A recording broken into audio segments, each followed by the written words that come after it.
London वाले ससुराल में गांव की बहू की पहली छठ पूजा। सुकृति बहू, त्योहारों का महीना चल रहा है और हमारे घर में ना कोई सजावट, ना कोई तैयारी और ना ही त्योहार वाली रौनक, कुछ भी नहीं है। हम तो लंदन आकर यहीं के हो गए हैं।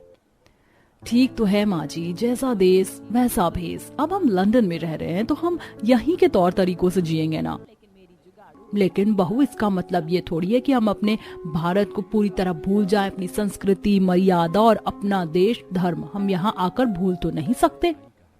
माँ जी, हम 3 सालों से कोई त्योहार या कोई व्रत रख रहे हैं क्या? नहीं ना। तो इस बार ही क्यों करें? आपको करना है तो मैं आपको रोक नहीं रही, लेकिन मुझे इस सब में फोर्स मत कीजिएगा।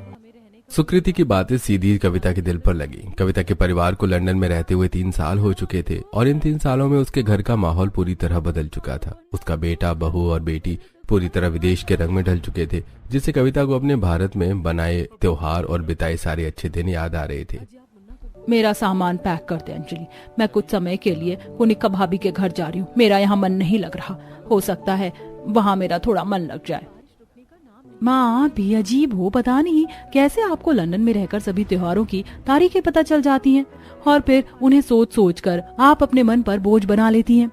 तो क्या करूं मैं? हाँ, तुम तो यहाँ आकर यहीं की हो गई हो और मेरा तो यहाँ एक एक दिन काटे नहीं कटता। मुझे बहुत याद आती है मेरे देश की। इस महीने में मेरा देश त्योहारों की चहल पहल और सजावटों से जगमगा रहा होगा और यहाँ तो सब तरफ सन्नाटा ही सन्नाटा है। ऐसा इसलिए है माँ, क्योंकि यहाँ के लोग शांति पसंद करते हैं, शोर शराबा नहीं। कविता को अपनी बेटी की बातें बिल्कुल अच्छी नहीं लग रही थी। उसने खुद ही अपना सब कुछ सामान पैक किया और अपने बेटे के साथ अपनी भाभी कुनिका के घर के लिए निकल गई। दोनों परिवारों के घरों के बीच कुछ ही दूरी थी। कुनिका का परिवार भी कविता के परिवार के साथ साथ बिजनेस के सिलसिले में लंदन आकर बस गया था और उन्हें भी भारत का चेहरा देखे हुए 3 साल हो चुके थे। कुछ ही देर में गाड़ी कुनिका के दरवाजे पर आ खड़ी हुई। अरे कविता दीदी, आप आइए, अचानक से कैसे आना हुआ? कुनिका ने कविता को सोफा पर बिठाया और फिर मेड से पानी मंगवाया। क्या बताऊं भाभी, आपको तो पता है हमारे कितने सारे त्योहार आ रहे हैं और त्योहारों के महीने में इस तरह सूने घर में मेरा मन नहीं लग रहा। लेकिन कविता दीदी, यहाँ तो कोई त्योहार नहीं मनाएगा ना, इसलिए घर तो इस तरह लगेगा ही। आप इस सब पर ध्यान मत दीजिए। मतलब भाभी, क्या आप भी कोई त्योहार नहीं मनाओगी? नवरात्रि, दिवाली, करवा चौथ, छठ पूजा कुछ भी नहीं? अरे बिल्कुल नहीं मनाऊंगी दीदी, और 3 साल हो चुके हैं। मुझे तो ना तारीखें याद है और ना ही कोई तरीका। और वैसे भी यहाँ इतने पढ़े लिखे लोगों के बीच ऐसे त्योहार मनाकर हमें अपना मजाक थोड़ी ना बनवाना है। पर भाभी, मैं तो इस आस में आई थी कि आप सभी त्योहारों को मनाएंगे। ये क्या बोल रही हैं बुआ? ये लंदन है, यहाँ हम चाहते हुए भी अपने शोर शराबे और फैलावे वाले त्योहार को नहीं मना सकते। इससे हमारी इमेज पर फर्क पड़ेगा। बुआ, अब हम विदेश में हैं, इसलिए हमें वो सब अब भूल जाना चाहिए। भाभी चलिए, हम किसी अच्छे से सैलून से नेल्स करवा कर आते हैं और आते ही किसी अच्छे रेस्टोरेंट में खाना खाएंगे। इतना कहकर नताशा और दिया बाहर घूमने निकल गईं। वहीं कविता की आखिरी उम्मीद भी अब पूरी तरह से खत्म हो चुकी थी। कुछ दिन गुजरे और आज करवा चौथ पर भी घर की किसी भी बहू ने व्रत नहीं रखा। इसी तरह बाकी त्योहार भी निकल गए। नवरात्रि, दशहरा, करवा चौथ और अब दिवाली भी आकर चली गई। अब सिर्फ छठ पूजा ही बाकी है और मुझे पता है कि उसका भी हर एक दिन इसी तरह सूनेपन में गुजर जाएगा। कविता बालकनी में खड़ी हुई आसमान को देखकर रो रही थी। वहीं उसके भतीजे राघव ने उसे पीछे से इस तरह देखा तो उसे बहुत दुख हुआ। वो भारी कदमों से अपनी बुआ के पास पहुंचा। अरे राघव बेटा, तू क्यों उदास हो रहा है? जब घर के बड़ों को इस सब की कोई परवाह नहीं है तो तू भी मेरी इस बात को दिल से मत लगा। बुआ, मैं आपको इस तरह उदास नहीं देख सकता। मुझसे आपके लिए जो हो सकेगा मैं करूंगा। दिन गुजरे, कविता और अभी भी कुनिका के घर ही रह रही थी और राघव बिजनेस के सिलसिले में भारत गया हुआ था। दिन गुजर रहे थे और उसके साथ कविता का दिल और भी भारी होता जा रहा था। इस बार तो राघव ने इंडिया जाकर एक बार फोन भी नहीं किया। पता नहीं क्या बात है। हो सकता है देवर जी को ज्यादा काम हो, इसीलिए उन्हें बात करने का मौका नहीं मिल रहा हो। पूरा परिवार बड़ी बेसब्री से राघव के आने का इंतजार कर रहा था। शाम तक राघव इंडिया से वापस आ गया, लेकिन उसके साथ शादी जोड़े में सजी बड़ी सुंदर सी लड़की थी, जिसे देखकर पूरा परिवार हक्का बक्का रह गया। राघव बेटा, ये कौन है और इसने ये कैसे कपड़े पहने हुए? माँ, ये मेरी पत्नी है अर्पिता। अभी कुछ दिन पहले ही हमने शादी की है। राघव की बात सुनकर पूरे परिवार को जोर का झटका लगा। ये क्या बोल रहा है तू? हाँ, देख राघव, ये कोई अच्छा मजाक नहीं है। इस सबको यहीं खत्म कर दे। माँ, मैं कोई मजाक नहीं कर रहा हूँ। अर्पिता सच में मेरी पत्नी है। माँ, मुझे एक इंडियन लड़की से ही शादी करनी थी, लेकिन मुझे पता था कि आप इसके लिए राजी नहीं होंगे, इसलिए मैंने आपको कुछ नहीं बताया। हाय भगवान, मेरी तो किस्मत ही फूट गई। मैंने तो सोचा था कि मैं एक पढ़ी लिखी यहाँ की एक गोरी चिट्टी मॉडर्न बहू लेकर आऊंगी, लेकिन इसने तो मेरे सारे अरमानों पर पानी फेर दिया। हाय, ये आपने बिल्कुल अच्छा नहीं किया भैया। मैं आपके इस फैसले से बिल्कुल सहमत नहीं हूँ और मैं इस लड़की को कभी अपनी भाभी नहीं मानूंगी। आपको अपनी करनी का बहुत जल्द पछतावा होगा देवर जी। सोचिए, जब पापा और सौरभ जी को ये पता चलेगा तो उन पर क्या बीतेगी। कोनिका, दिया और नताशा तीनों ही राघव पर खूब गुस्सा करके वहां से चली गईं। वहीं अर्पिता को भी इस बात पर काफी दुख हो रहा था कि तभी पूजा की थाल लिए कविता उनके दोनों के पास पहुंची। बहू चाहे जैसी भी आए, नई बहू तो नई बहू ही होती है और हमारा कर्तव्य होता है उसका गृह प्रवेश करना। कविता ने अर्पिता का गृह प्रवेश किया। अर्पिता एक नजर में कविता को पहचान गई। उसने कविता के पैर छुए और उसे प्रणाम किया। प्रणाम बुआ जी। अरे तुम्हें कैसे पता कि मैं तुम्हारी बुआ सास हूँ? वो राघव जी ने मुझे आपके बारे में बहुत कुछ बताया था और आपको देखते ही मुझे समझ आ गया कि आप ही हमारी बुआ सास हैं। अर्पिता की बात सुनकर कविता को काफी खुशी हुई। कविता को समझ आ गया था कि राघव ने अर्पिता से शादी क्यों की। रात को जब आलोक और सौरभ ऑफिस से लौटे तो अर्पिता को देखकर वो भी हैरान रह गए। राघव, कम से कम एक बार तो हमसे पूछ लिया होता। अभी तो तूने हमारे साथ बिजनेस स्टार्ट किया है और तूने अपनी मर्जी से शादी भी कर ली। अरे ऐसी भी क्या जल्दी थी यार? भैया, इस चीज के बारे में आपको पता ना हो उसमें आप बिल्कुल मत बोलिएगा। आपको सिर्फ बिजनेस दिखाई देता है, घर में क्या हो रहा है इससे आपको कोई मतलब नहीं है। अरे ऐसा क्या चल रहा है घर में जिसके लिए तुझे शादी करनी पड़ गई? मेरे पास अभी इस सबका कोई जवाब नहीं है, धीरे धीरे आपको खुद समझ में आ जाएगा। इतना कहकर राघव अपने कमरे में चला गया जहां अर्पिता सफर से थककर सो चुकी थी। मुझे पूरा यकीन है अर्पिता, मैंने कुछ गलत नहीं किया। इस परिवार को तुम्हारी जैसी बहू की जरूरत है और मैं जानता हूँ कि तुम बुआ के सपने और हमारे इस घर को फिर से पहले जैसा बना दोगी।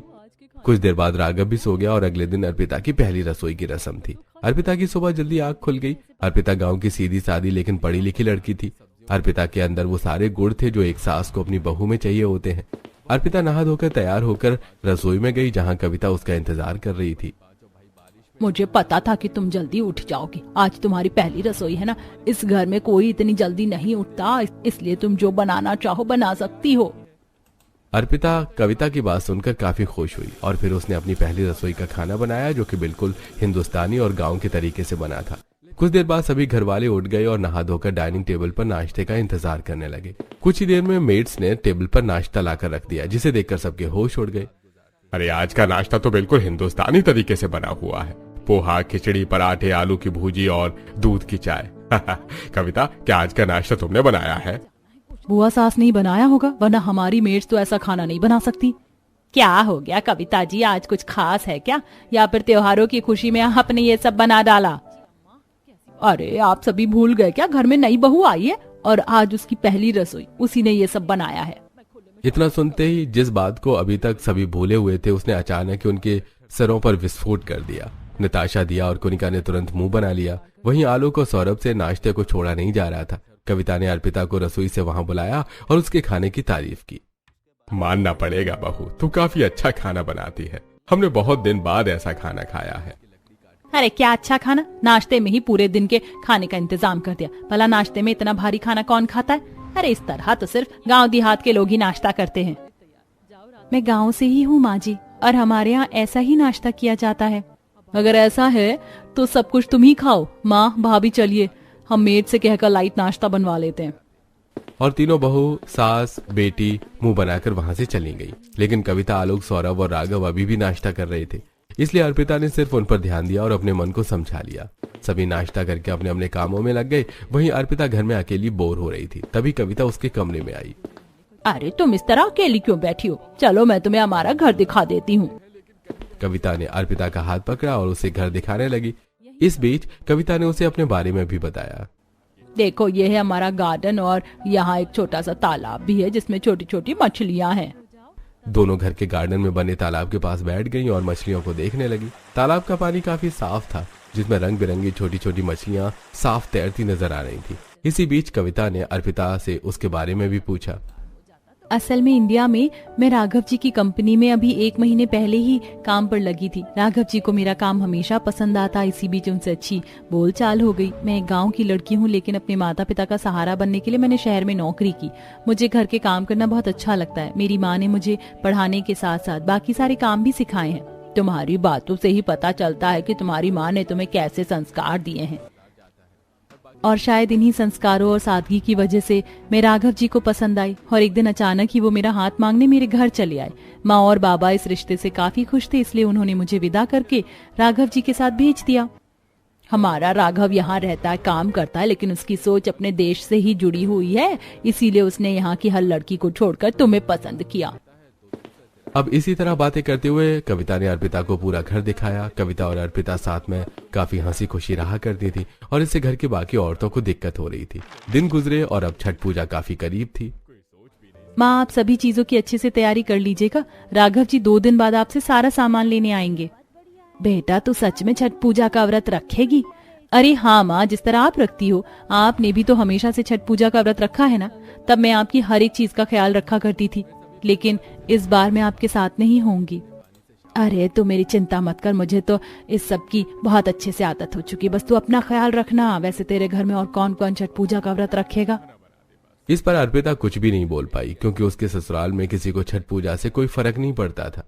अर्पिता की खामोशी पर उसकी माँ को सब समझ आ गया, लेकिन फिर यशोदा ने उसे व्रत रखने से नहीं रोका। ठीक है बेटा, मैं सभी सामान का इंतजाम कर लूंगी। तू जमाई जी को भेज देना और अपने परिवार का ख्याल रखना। शुक्रिया माँ, आप भी अपना और बाबा का ख्याल रखना। मैं जल्दी ही आपसे मिलने आऊंगी। अर्पिता की सारी बातें पीछे खड़ी कविता सुन रही थी और उसे भी उसकी बातों पर काफी हैरानी हुई। सच में अर्पिता, तुम छठ पूजा का व्रत रखोगी? तुम्हें पता है ना कि यहाँ कोई भी छठ पूजा में तुम्हारे साथ शामिल नहीं होगा। बुआ जी, मेरी माँ हमेशा से छठ पूजा का व्रत अकेले रखती आई है, इसीलिए मैं भी अपनी जिंदगी में इस पूजा को शामिल करना चाहती हूँ। अर्पिता की बातें सुनकर कविता की आंखों में आंसू भर आए। अर्पिता बिल्कुल वैसी ही थी जैसा कविता ने सोचा था। दिन गुजरे और देखते ही देखते छठ पूजा का पहला दिन आ गया। चाहे कोई भी बाधा बने और कोई भी रोके, मैं छठ पूजा का ये व्रत रख कर रहूंगी। मुझे शक्ति देना देवी माँ। आज छठ पूजा का पहला दिन है। आज मुझे अच्छे से घर और अपने तन मन को शुद्ध करना है। इसके बाद अर्पिता बाकी तैयारी शुरू कर दी थी। वहीं दोनों सास बहू बालकनी में बैठी हुई pizza, fried chicken, burger, French fries और कोल्ड ड्रिंक खा पी रही थी। वहीं अर्पिता ने घर को अच्छे से साफ किया, जिसमें उसे ज्यादा समय नहीं लगा, क्योंकि घर पहले से ही साफ था। लेकिन अब वो बालकनी में गई तो उसने देखा कि बालकनी में बहुत ज्यादा गंदगी फैली हुई थी। अच्छा हुआ मैं यहाँ आ गई और मैंने ये सब देख लिया। कितना गंदा फैला रखा है इन तीनों ने। सारी चीजें खाकर उनके डब्बे यहीं पर फेंक दिए हैं, और सॉस तो खाई नहीं बल्कि सब तरफ फैलाई है। अब मुझे अकेले ये सब साफ करना पड़ेगा। अर्पिता धीरे धीरे सारा सामान उठाया और उसके बाद झाड़ू पोछा लगाकर घर की सभी बालकनी को साफ किया। अब अर्पिता घर की सफाई करके काफी थक चुकी थी। आज मुझे व्रत के अनुसार ही खाना खाना होगा, लेकिन मैं ऐसा खाना लाऊं कहाँ से? और यहाँ तो कोई पवित्र नदी नहीं है। ऐसे में मैं स्नान कहाँ करूंगी? तभी अर्पिता को अपने गार्डन का तालाब नजर आया, जिसका पानी हमेशा साफ रहता था। अर्पिता अपनी हरी सादी पहने तालाब में उतरी और तालाब की साफ सफाई करती है। मुझे यकीन है भगवान मेरी छठ पूजा को स्वीकार करेंगे। अब मुझे अपना व्रत वाला खाना बनाना होगा। अर्पिता ने अपने व्रत के खाने को बनाने में अपने साथ लिए सामान का इस्तेमाल किया, जिसमें कुछ दाल और चावल मौजूद थे। अर्पिता ने उन्हीं से भात बनाकर उन्हें खाया और व्रत की शुरुआत की। बुआ जी, पूजा का सामान लेने को तो मैंने राघव जी को माँ के पास भेज दिया। माँ ने सब लेकर रखा हुआ है। शाम तक राघव जी वो सारा सामान ले आएंगे। लेकिन बुआ जी, मुझे प्रसाद बनाने के लिए कुछ फल चाहिए होंगे, जिनसे मैं खाजा और ठेकुआ बना सकूं। तुम ये सब अकेले कर लोगी अर्पिता? तुम्हें पता है घर में और कोई भी तुम्हारी तरह छठ पूजा का व्रत नहीं रख रहा है। तो क्या हुआ बुआ जी, मेरी माँ भी इसी तरह व्रत रखती थी और आज भी उन्होंने व्रत रखा होगा, लेकिन आज मैं उनके साथ नहीं हूँ। पर उन्हें इस बात की बहुत खुशी है कि मैं भी छठ पूजा का व्रत रख रही हूँ। ठीक है अर्पिता, तुम फिक्र मत करो। मैं तुम्हें सीधा फार्म पर ले चलूंगी, जहाँ तुम्हें बिल्कुल फ्रेश फल मिलेंगे। तुम उन्हीं से प्रसाद बना लेना। कविता अर्पिता को गाड़ी में बैठाकर लंदन के फार्मिंग एरिया में पहुंची। वहां के फार्म इंडिया जैसे नहीं थे। ये देखकर अर्पिता काफी हैरान हुई। वाह, कितनी सफाई है। ऊपर से सर पर जाल भी लगा हुआ है ताकि कोई कीट पतंगा आकर फसल खराब न करे। और सबसे बड़ी बात, चलने के लिए फर्श और फसल के लिए कच्ची जमीन को अलग किया गया है। हाँ अर्पिता, ये बिल्कुल मॉडर्न फार्म है और यहाँ पर भी तुम्हें किसी भी चीज में मिलावट नहीं मिलेगी। इसी तरह कविता अर्पिता को अलग अलग बागों और खेतों में लेकर गई, जहाँ से अर्पिता अनार, अनन्नास, सेब, केला आदि जैसे कई फल लाई। बाकी सामान के लिए कविता अर्पिता को लंदन के एक बड़े मार्केट में लेकर गई, जहाँ से अर्पिता ने मिठाई बनाने का सामान लिया। इस समय कविता को भी काफी खुशी हो रही थी। इसी तरह छठ का पहला दिन खत्म हुआ, अगला दिन निकल आया। आज खरना है और माँ ने बताया था कि आज मुझे निर्जला उपवास रखना है, जिसे सूर्यास्त होने पर ही खोला जाएगा। अब मैं आराम से खीर और रोटी बना सकती हूँ, बाकी सामान राघव जी ले आएंगे। लेकिन बुआ, यहाँ के लोगों ने भी आज तक छठ पूजा का करना वाला प्रसाद नहीं खाया होगा, तो क्यों ना यहाँ के लोगों को भी ये प्रसाद दे आऊं? अरे यहाँ भी तो लोग रहते हैं ना, उन्हीं को प्रसाद बांटना है। लेकिन बुआ, इन लोगों को इस बारे में क्या पता, कहीं ऐसा ना हो कि यहाँ पर किसी को प्रसाद पसंद ना आए और हमारे प्रसाद का अपमान हो। कविता को भी ऐसा लग रहा था, लेकिन फिर भी अर्पिता ने शाम तक प्रसाद बना लिया और फिर अपना व्रत खोलकर कविता के साथ प्रसाद बांटने को निकली। कविता को पूरे दिन निर्जला उपवास रखने के बाद अब थोड़ी कमजोरी महसूस हो रही थी। Oh, Mrs Kavita, come sit here and ये कौन है? लॉरेन, ये हमारी नई डॉटर इन लॉ है और हम अपने खास फेस्टिवल पर स्वीट्स डिस्ट्रीब्यूशन कर रहे हैं। ये लीजिए, ये है कुछ फ्रूट्स, मिठाई और खीर। Oh wow, that's amazing. मैंने सुना है इंडिया में वेरी टेस्टी स्वीट्स बनाया जाता है और आप दोनों का ड्रेस भी वेरी ब्यूटीफुल लग रहा है। शुक्रिया मिसेस लॉरेन, अगर आप चाहें तो आप भी हमें ज्वाइन कर सकती हैं। इस पर लॉरेन भी अर्पिता के साथ हो गई और उसने भी अर्पिता और कविता के साथ प्रसाद बंटवाया। India, one of the most historical country. Mrs Kavita यहाँ 3 इयर्स से रह रहा है, लेकिन उन्होंने कभी ऐसा कुछ नहीं किया। प्लीज, हम भी जानना चाहते हैं कि आपके फेस्टिवल में और क्या क्या होता है। इसी तरह सोफिया, लॉरेन, सूजी और सबरीना चारों हुई अर्पिता के साथ मोल गईं और जब कुनिका तक ये सब खबर लगी तो उसका खून खौल उठा। क्या समझती है ये लड़की खुद को, हमारे घर आकर कुछ भी करेगी? बेवकूफ कहेंगी। यहाँ के लोगों के बीच प्रसाद बांटने गई है, जैसे ये लोग कितना जानते हैं सबको, सबके सामने हमारा मजाक बनवा देगी। मुझे तो बुआ पर गुस्सा आ रही है, पता नहीं कैसे उसकी बातों में आकर खुद भी उसके साथ चली गई। कुछ ही देर में अर्पिता, कविता और बाकी अंग्रेजन पड़ोसनों के साथ घर वापस लौटी, जिसे देखकर कुनिका के होश उड़ गए। आप क्या बोल रहा था कुंजिका जी कि कोई फेस्टिवल नहीं है? आपका डॉटर इन लॉ ने हम सबको बता दिया। आपका डॉटर इन लॉ सारी फेस्टिवल सेलिब्रेट करता है, लेकिन आप नहीं करता। This is very wrong. जिससे दिया, नताशा और कुनिका को उम्मीद भी नहीं थी। सबरीना आकर उनसे वो सब कह रही थी। हम तो आपसे बहुत कुछ जानना चाहता था, लेकिन आपने कभी अपनी कंट्री के बारे में कुछ नहीं बताया। इस पर तीनों को काफी शर्मिंदगी महसूस हुई। उन्हें लगा था कि अर्पिता की वजह से उनकी बेइज्जती होगी, लेकिन यहाँ उनकी खुद की गलती की वजह से उन्हें सब सुनना पड़ रहा था। कुछ देर बाद अर्पिता से थोड़ी बातें की और खीर और फलों से बनी मिठाई की तारीफ की। इसके बाद सभी अपने घर लौट गए, जहाँ राघव भी सामान लेकर घर पहुँच गया। कोई चीज रही तो नहीं ना राघव जी? पूजा का सामान, बांस की टोकरी, गन्ने, कलश, अगरबत्ती। अरे अर्पिता, माँ ने सारी तैयारी की हुई थी, बस मैं वहाँ पहुँचा तो देखा कि सब कुछ लाया हुआ रखा है। और हाँ, उन्होंने तुम्हें आशीर्वाद भी दिया है। मेरी माँ हर छोटी बड़ी चीज का हमेशा ख्याल रखती है। माँ, आपका आशीर्वाद मेरे साथ हमेशा और मेरी दुआ आपके साथ हमेशा रहेगी। अर्पिता ने धर्मेंद्र, राघव और सौरभ को भी खीर, रोटी और मिठाई दी, जो कि उन्हें काफी पसंद आई। वहीं नताशा और कुनिका ये सब देखकर चिढ़ रही थी। इसी तरह छठ पूजा का दूसरा दिन भी खत्म हुआ। दिन खत्म हुआ और छठ पूजा के मुख्य दिन यानी संध्या अर्घ्या को अर्पिता नाक तक सिंदूर लगाकर और ठेकुआ, मठरी, पूड़ी और खाजाबाई और लाल साड़ी पहनकर तैयार हुई। आज मुझे 36 घंटे का निर्जला उपवास रखना है और पूजा की तैयारी भी करनी है। इसके साथ मुझे खाना भी बनाना होगा। हे छठी मैया, मुझे शक्ति देती रहना। तुम अपनी पहली छठ पूजा पर बहुत हिम्मत से काम ले रही हो अर्पिता। मुझे यकीन है कि तुम सब कुछ कर लोगी। अर्पिता को लग रहा था कि वो अकेली है, लेकिन ऐसा नहीं था। सबरीना, लॉरेन, सूजी और सोफिया भी उसके साथ छठ पूजा में शामिल होने के लिए आई, जिन्हें देख अर्पिता को बहुत खुशी हुई। वहीं कविता का इंतजार करते करते अंजलि और सुकृति भी वहां पहुंच गई।